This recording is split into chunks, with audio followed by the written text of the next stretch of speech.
everybody, welcome back to Teensy Vintage. This is Teresa.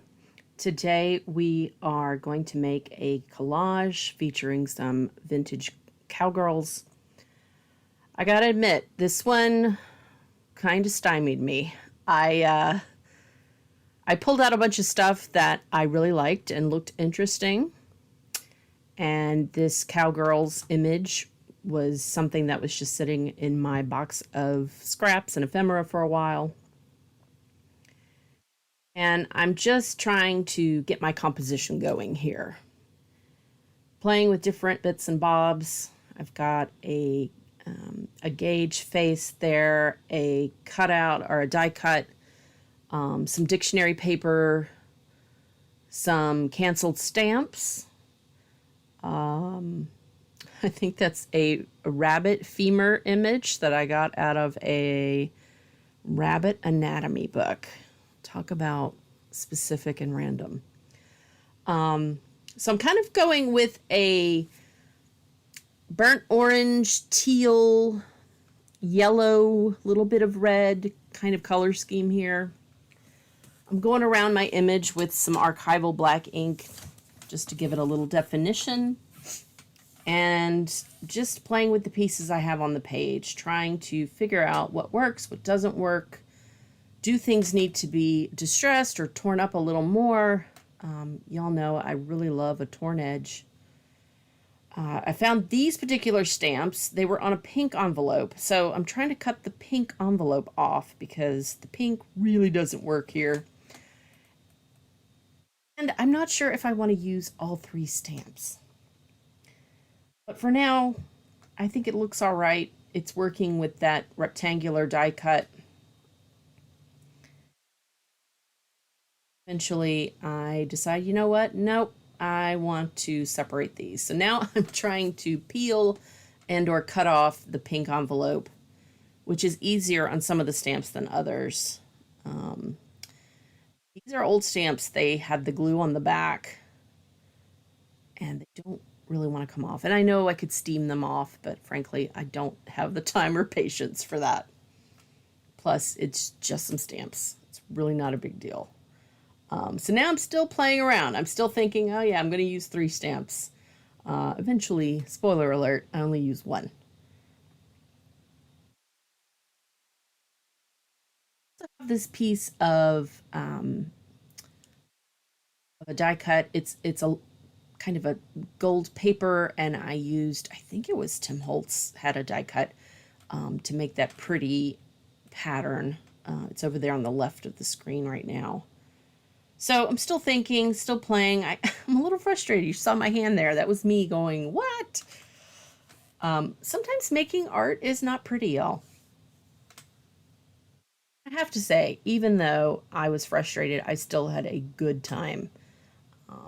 So here I've changed the layout from a landscape to a portrait, and this is what's going to work for me. Okay, so now I have the pieces I actually want to use. Oh, we try that piece of film. No, that's not going to work. Watch this.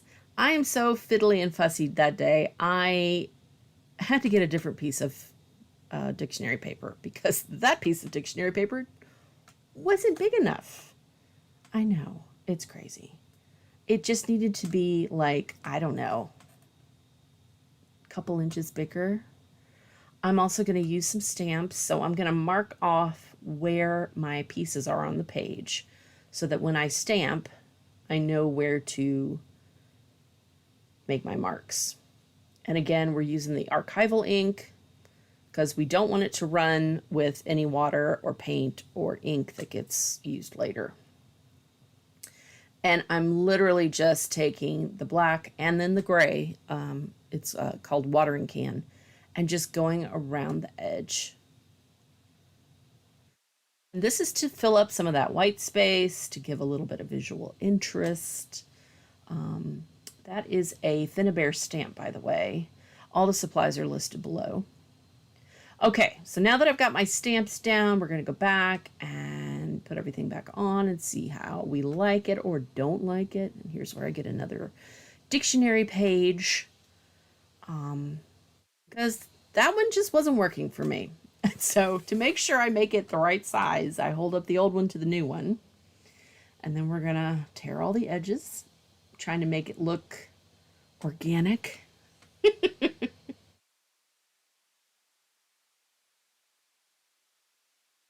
Found that the more organic your pieces are, or asymmetrical, or whatever you want to call them, the easier it is to get away from this idea of perfection. Because let's be honest, we're people and we're making art because it's fun, not because we want to make measurements. Now, if you like making measurements and doing things exactly, go on with your bad self. Me, I am into tearing things up and pasting them down and just having a good time. And like I said earlier, this piece did frustrate me. It took me a long time to make this one, longer than I usually do. However, I'm very happy with the end result. And I'm adding one more piece of paper here. So this little piece was on the same page as that long orange strip over there on the left. It was a just a piece of paper that I had used to get the paint off my brayer when I was making some jelly prints the other day. And sometimes those pages are great in a collage. They just add some color.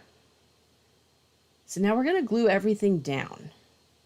And here I'm making sure that I'm going to put that die cut doily in the right place. The matte medium is a really good choice to use for those, since they're so delicate and they're just literally full of holes. I'm going to make sure everything is nice and dry. And now I'm going back and just getting the bare edges of that other piece. I realized some of them were sticking up. And now we can put down our focal piece. And for this one, I'm just using a glue stick. Why am I using a glue stick and not the gel? I don't know. Frankly, the glue stick is pretty inexpensive, whereas the gel is kind of expensive. So I don't know. Sometimes I use glue sticks. Sometimes I use the gel. Honestly, just do whatever feels right. But I will say, for small pieces, for pieces with a lot of little holes, the gel is probably your best bet. Flat surfaces, use the glue stick. Again, it's up to you. And I'm pulling off just a few more little bits just to grunge it up. Again, I'm going for the opposite of perfect here. Just in the spirit of these cowgirls.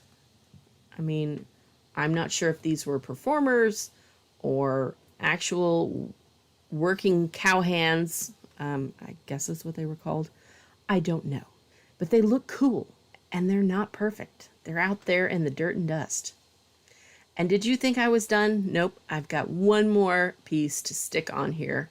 Where it's going to go, I'm not sure. I'm going to try it out all over the page. Lots of auditioning. Having a very indecisive day. I don't know. And there's our stamp. And I decide, you know what? The stamp looks pretty good up there. So I end up using it there. Smidge of gel on that just to get a nice layer. And then I'm going to end up putting the little gold piece. Now the gold is the same paper as the die cut below the cowgirls. It was actually left over. So it's just a scrap that I made into a tiny scrap, and now it's on the piece. And it kind of balances out. You got a little gold over here, a little gold over there. Okay, and again, drying everything, because when we add our wet media, aka our paint, you want to have a dry surface to work on. So we're going with some yellows and oranges and a couple blues. I've got the Dina Wakley orange and yellow up there. I consider using some ink, but I end up putting it back. Go with Salvaged Patina from Tim Holtz. This is a really great light bluish green kind of color. And I am going in and just covering up white space, adding blue where it will balance out the warm colors. And this is a nice light color, so it's a different value than the blue on the pieces of paper that I've already glued down. So I've got light blue, I've got dark blue, or I guess more of a teal or green. It's hard to see the distinctions here on this video. You'll see them at the end of the video with the photographs. But yeah, drying everything. And so now I've got more blue on the page, which is good. So this is really kind of a balancing act between the blues and the orangey yellows. Now I have gone and gotten a another acrylic. This is a Teal. I think Folk Art makes this one. And what I have done is just squeezed out just a little bit, and I have watered it down, and I'm using a teeny tiny round brush. This is a size 0 brush. And it is just me going in and adding this teal and a little bit of texture. And I'm getting the texture visually, not tactically. Going in, covering up some white space, adding some darker blue over there. It's nice to just kind of paint some blue. And I'm just adding the watered down teal. It's hard to see it, it's going really fast, but I'm just dipping my brush into the water. There I add some with the spray bottle, and putting in this dark teal. So the dark teal and the Salvaged Patina work really nicely together. And here I'm kind of filling in the very middle of that die cut with the dark blue, and I'm dabbing the middle because I just kind of want it to be a little bit of an ombre effect inside of that die cut, which is a detail that's kind of hard to see, but it works out. And you can see I've watered down some of the orange, or I think it's called Tangelo, but just going in, I'm kind of dabbing on the paint in places so that it will dry darker than the other places where I'm putting this orange paint. I'm also kind of filling in some of the spots there in that die cut. Kind of has a little bit of a stained glass effect, which I thought was really pretty. And again, gives a little bit of visual interest. So we're going to make sure everything is dry. So we always want to dry everything between our layers. The acrylic paints, if you kind of dab with them, they will sit on top of the other paint. You can blend them together if they're still wet. And it does blend just a little bit down here when I add some water. It's really just a balance between watered down acrylic and not watered down acrylic. I'm very technical today. Basically now I'm going in and adding some drippy yellow here and there. At the very bottom, I have added a little bit of yellow right on top of the blue. I'm not smudging or painting anything necessarily to kind of blend. I'm literally just going in and dabbing on this paint because I want it to sit on top of the other paint. So when it dries, it will have a kind of a watercolor-ish look. All right, so I'm gonna do a little pencil sharpening there. That's my black Stabilo Marxall. I'm going around the vintage photo with that to give it more definition. It's got rough edges. And this just grunges it up a little bit. Again, we're not going for perfect here. We're going for interesting. Gonna do some mark making. Man, these marks really frustrated me. The little brush just I don't know, maybe it was too tiny. I think I should have used a slightly bigger brush. Dry those.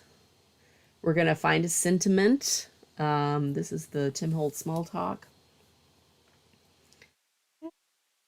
which I was happy about. And I'm just trying it out in different places. Didn't like it up there, but I end up putting it right there. And we're going to throw in a few more marks, because why not? And this will do it. Had all of the indecision and minor frustration was worth it.